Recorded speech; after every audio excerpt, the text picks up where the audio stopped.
Hi, and welcome to CryptoBiography. I'm your host, Brandon Starr. This is episode 263 of CryptoBiography, and it's part 2 of The Lines. And here we go. I got to a client's house. They'd had a car accident in the street in front of their house. I put in the work, but I admit I was distracted. I heard everything they said, but part of my mind was watching the colorful lines stretching out from them. This client, Mr. Freeman, had one strong red line stretching from him back into his house behind him. We were on the sidewalk near the site of the accident, but he had many other lines as well, all colors stretching in all directions, though particularly I noticed southward. Why this would be, I wasn't sure. And I noticed only a few of the dark lines. I tried to make a little small talk, but he wasn't interested, so my little plan to maybe find out why his lines were mostly pointing south went to nothing. I finished my work with Mr. Freeman, which took about an hour, and then moved on to my next accident. This one wasn't at the scene yet. I was supposed to check out the man's car, which had been driven home. I might end up using just descriptions of the accident, but if needed, I can go to the scene to get a better idea of what happened. This time I paid more attention to the man. From my report, I knew his name would be Jake McCullough. He met me as I pulled up to the curb outside his house. More to the point, he marched toward me with a scowl on his face. He started near yelling at me, and while I paid attention to him, I didn't really hear his words beyond the minimum needed to answer politely. I was looking at the lines. He had dark lines coming out of him in all directions. No particular direction this time. He had dark lines sprouting out of him like a human koosh ball. It was unnerving. I looked for some light lines, but couldn't find any. I wasn't sure if they weren't there at all, or the few that were being blocked or hidden by all the darkness. "You get me?" McCullough barked. It snapped me back to full attention. I did my usual in such situations. When people started to treat me like a tool to be used, my best move was always to get right to work. "Yes, let's see the pickup truck." It wasn't hard to find. The pickup truck was left in his driveway. It was a recent model F-150. I looked at it. "Had the accident yesterday?" I asked. "That's right," he said. I looked at it. It was dented all right, but there's no paint scrape or paint transfer. It also looked as though it was newly washed. I looked back at the man, who in the sunlight looked like a black porcupine. Dark lines were streaming away from him in every direction. A couple of them even seemed to be going down towards the ground. I decided something was up.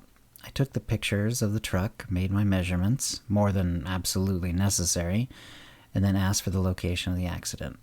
"Is that necessary?" he asked. I said yes. I knew if he called into my work, they would back me up. I drove to the site of the accident. It was a fairly quiet area, where suburbs transitioned to industrial. There wasn't much traffic, and the roads were wide and flat. Mr. McCullough's report said he'd been distracted by a bee in his vehicle. That usually meant distracted by a phone. His truck had AC. He probably wasn't driving with his windows down. I rechecked the report now that I was at the scene. The truck had hit the light pole in the northwest corner. He wasn't sure if he'd managed to hit the brakes before the accident, so there might be no tire tracks. The report did not include a police report. He did not file with the police, as the damage had been under $1,000, though that might be stretching it, and there hadn't been another person or vehicle involved. Still, it meant all I had to go on was Mr. McCullough's word. There were curbs, but there were also handicap ramps, so if he happened to go up that, there might be no indication at the curb either. That left the light pole. I looked it over. It wasn't a new pole, so it had some wear, but I couldn't see where it had been damaged by McCullough's F-150. I took pictures and went back to my car and reread the report. It was possible that Mr. McCullough had accidentally indicated the wrong light pole. That had happened before. Or even the wrong intersection. That too had happened.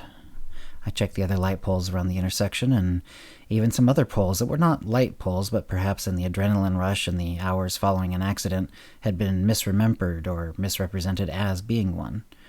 I'd had people call fence posts light poles and such before as well. But I found nothing at that intersection.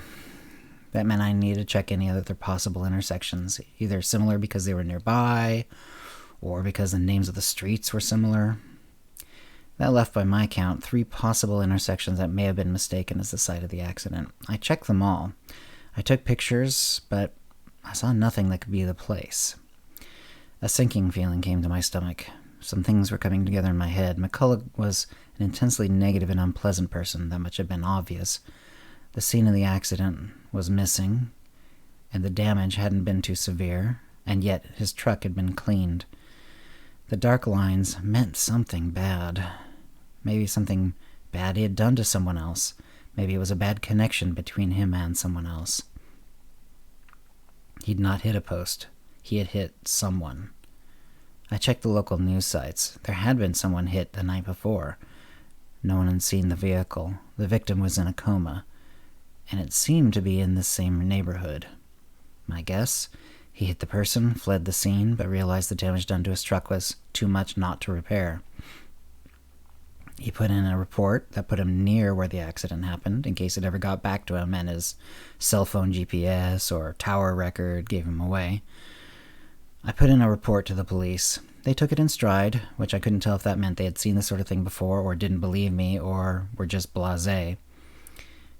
The lines were getting more and more obvious. Now I couldn't look out a window without seeing lines everywhere. Most were bright, but a good number were dark. Nothing like Mr. McCullough, though. And that scared me.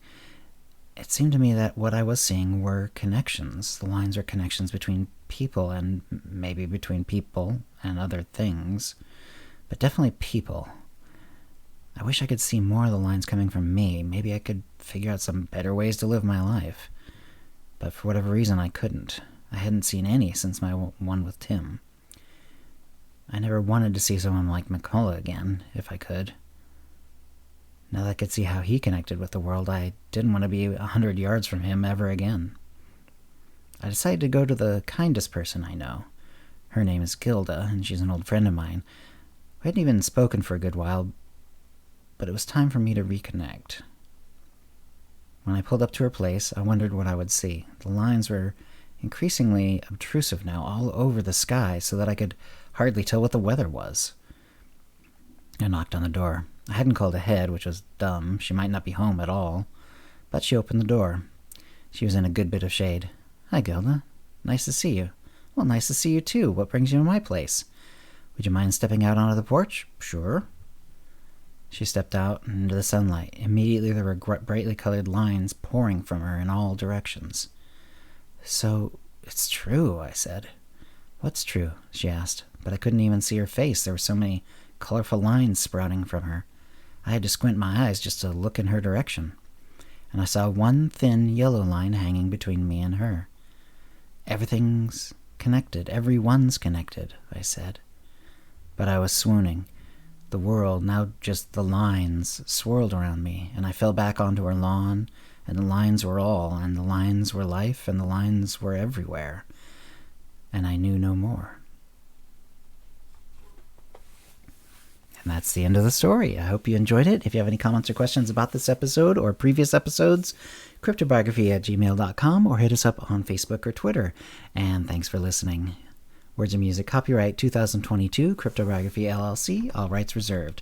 Characters and events are fictional, fictionalized, or satirical.